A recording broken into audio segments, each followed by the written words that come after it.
Shortly after Jesus fasted in the wilderness for 40 days, he came to Nazareth, his hometown, and entered the synagogue to declare that he was the promised Messiah. Understanding synagogues at the time of Jesus can help us better visualize this pivotal moment when, according to Luke, Jesus began his ministry.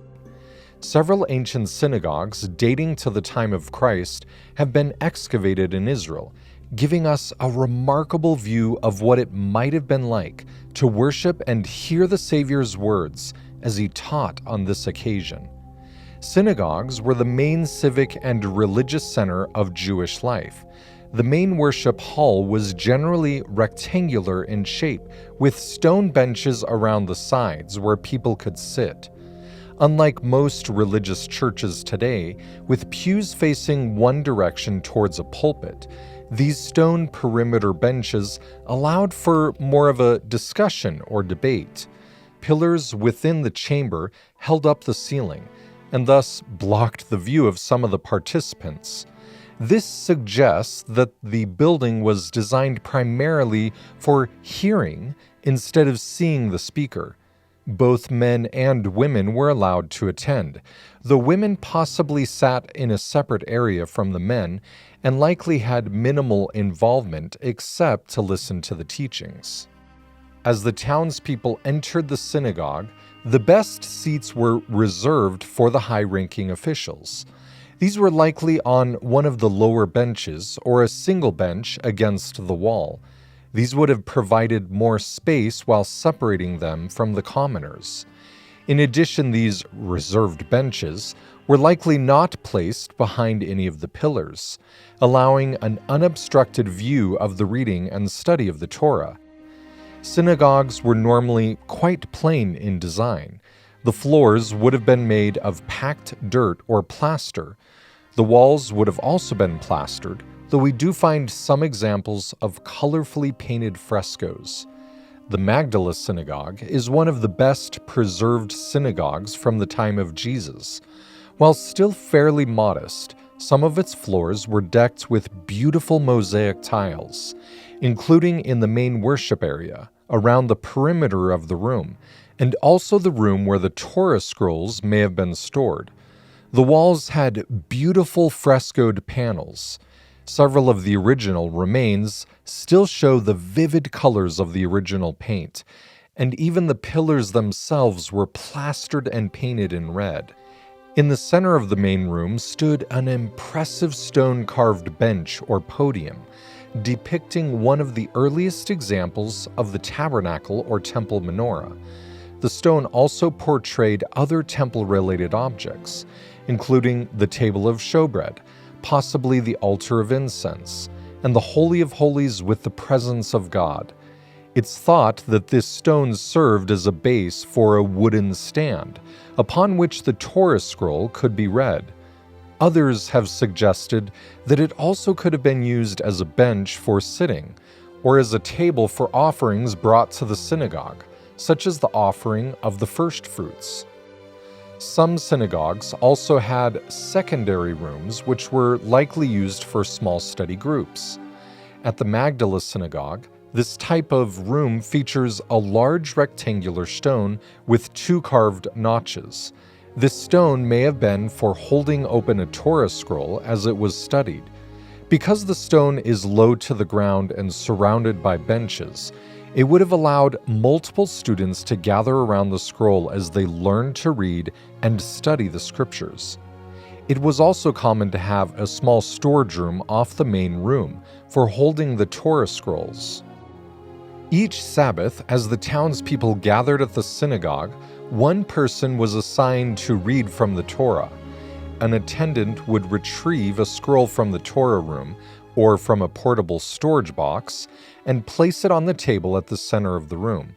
The book of scripture and specific passages would already have been likely selected beforehand, so the reader would simply open the scroll to the designated location and begin to recite its words. Once finished, he would return to his bench and sit down to expound on what he had just read. It's been suggested that standing while reading showed respect for the sacred text of the scriptures, while sitting signaled that the individual was no longer reading the Word of God, but instead giving his own interpretation. With this background, let's now study the story of Jesus as he taught in the synagogue at his hometown of Nazareth. No doubt the people there had heard about his profound miracles and were possibly hoping for some type of spectacle.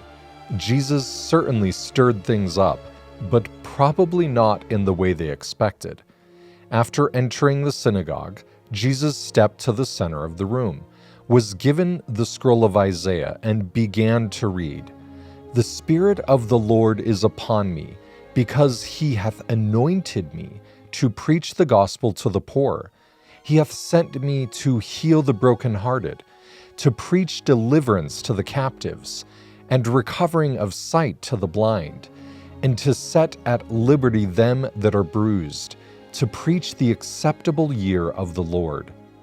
Jesus then returned the scroll to the attendant and sat down, stating, "This day is this scripture fulfilled in your ears."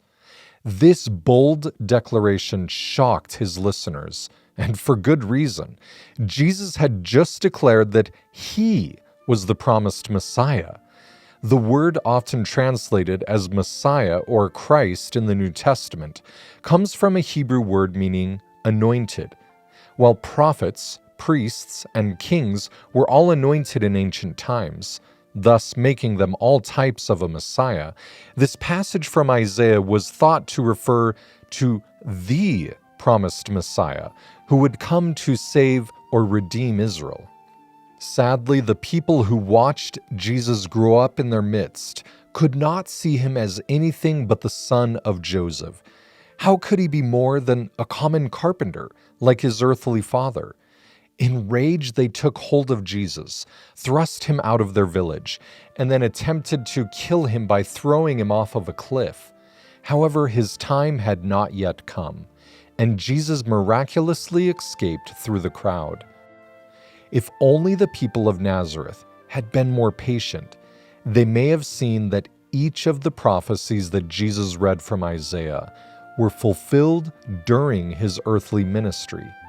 In his Sermon on the Mount, Jesus taught the gospel to the poor, saying, "Blessed are the poor in spirit, for theirs is the kingdom of heaven." He healed the brokenhearted, not only by blessing and curing the masses, but also as he ministered to the one. On the cross, Jesus proclaimed deliverance to the thief who hung next to him, stating, "Today you will be with me in paradise." Lastly, of all the miracles in the Bible, the only person that is claimed to restore sight to the blind was Jesus himself, which he did on several occasions. So there's no question that his personal ministry adequately fulfilled Isaiah's prophecy. Yet, perhaps even more meaningful today is that Jesus Christ is still fulfilling Isaiah's words. In one way or another, we are all spiritually poor or weak. We're all blind to important sacred truths, and we're all in spiritual captivity or bondage due to sin. The question we must ask is, how do we see the Savior of the world? Do we see him just as a common man, a carpenter, the son of Joseph, or do we see him as the promised Messiah? As we come unto Christ and recognize him as our personal Lord and Savior, Isaiah's words will be realized in our own lives on a daily basis. Jesus is the only one who can deliver us from spiritual poverty, captivity, sickness, and death. He truly is the Christ, the Anointed One, the Messiah, foretold by ancient prophets.